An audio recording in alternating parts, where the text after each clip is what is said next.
pero hindi ka rin mapangit pumuesto. Oo. Tsaka ang bilis kasi nung nung cooldown ng Rondo. Ay! Gagawin! At dito yung sorpresa mula sa Cavalry! And this time ay unti-unting tumutumba ang Onyx Philippines. Dalawa na kagad na napabagsak nila. Si Bruce pa mag-iilag sa target. Ando pa rin yung mga Vincent. Wala ay dito the Great. Habang nakatatlo na, itong si Oy magiging apat pa. Si Kirk ngayon ay delikado na. Kailangan nila Natin ang araw na to. Tama, hindi naman na malabo dahil Ayan na, wait lang speaking of gulo, magsisimula ata ng gulo dito ang Onyx Philippines. Pero mapapatras si Carlito the Great habang haabuli pa rin ni Brusco. Nandun yung pagbato niya pero nakasalib din. With a split. Habang si Kurt ay nakakuha na rin kagad ng kill. first of level, meaning mas mataas na yung damage sa kanyang retribution kay Diversion Carlito. play mula dito sa side. That push! Naku, nagkasalubong kagad.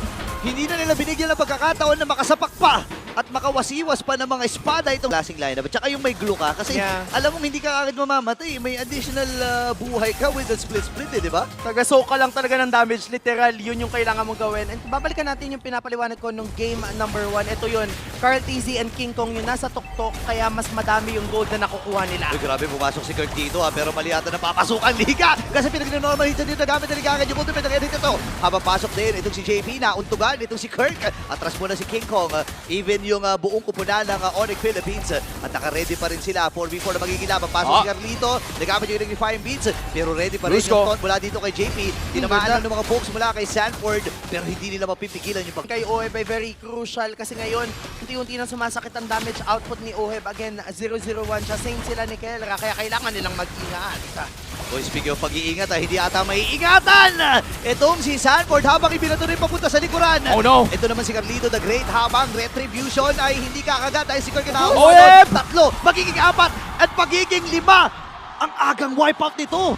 And this is such a momentous play para sa Onyx Philippines. Unlock ng Pixel Brush. Wala atang makakapag-diversion play dito. Lahat ng bush kinover ng Onyx. Okay, ganda to para dito sa Onyx Philippines kasi nga naman ini-expect na nila yung mga sorpresa.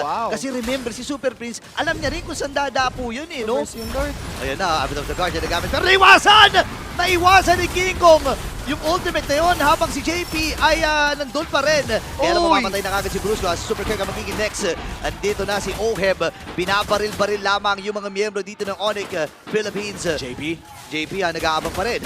Nandun sa may bandang likod si Suyu pero mukhang hindi ito alam ng TLPH. Nakakadepensa naman ng konti ang side nila Sanji. Hindi na at mabubuhay pa ang Lord na ito. Ang problema kapag yung risk nun, ay yung reward nun, hindi naging pabor sa'yo. Uy, yun ang conceal play Ngayon, umabante dito si JP. Kalahati agad yung buhay. Flicker rin nagamit kagad dito ni Sanji.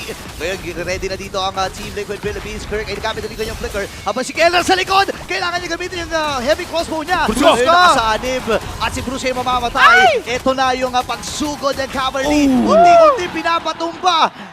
Hebay nakakuha ng kill. May diversion play pa sila dito. Makakatakas si Super Prince. At pwede na sila mag-lord. 2-for-1 exchange. Nag-retribution however si Carl TZ against the Iritel. At si Oheb ngayon ang namumuno with the GPM, with the damage himself. The Filipino sniper going wild on this Granger as the Lord is taken down by Oheb himself. Ang nakakatawa doon ay tuloy-tuloy yung Ay malaki ang chance na mapitas siya dito. Pero napakaganda din kasi pumesto ni Oheb ngayon. Yung aggressive ka, pero hindi ka rin mapangit pumuesto. Tsaka ang bilis kasi nung nung cooldown ng Rondo. Ay! Gagawin! At dito yung sorpresa mula sa Cavalry! And this time ay unti-unting tumutumba ang Onyx Philippines. Dalawa na kagad na napabagsak nila. Si Bruce pa mag-iilag sa target. Ando pa rin yung mga Vincent. Wala ay Carlito the Great. Habang nakatatlo na, itong si Oy magiging apat pa. Si Kirk ngayon ay delikado na. Kailangan nila lumulog ng mga minions. Savage! Meron pa! Magiging savage ba ito? Nakakaapat na itong si Oheb pero kailangan nilang umatras dahil wala na mga minions. Andito na yung next wave. Andito na yung pagsugod ng mga Cavalry. And this time Savage! ay papabagsakin si Super President. Yung Tori na lang kanilang papabagsakin. At tagumpay para sa Cavalry. Hindi na kinailangan pa yung Savage.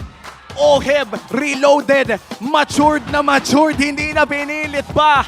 And that's going to be the sweep against the current world champions. TLPH remains undefeated. Oh my gosh! Grabe itong laban na ito.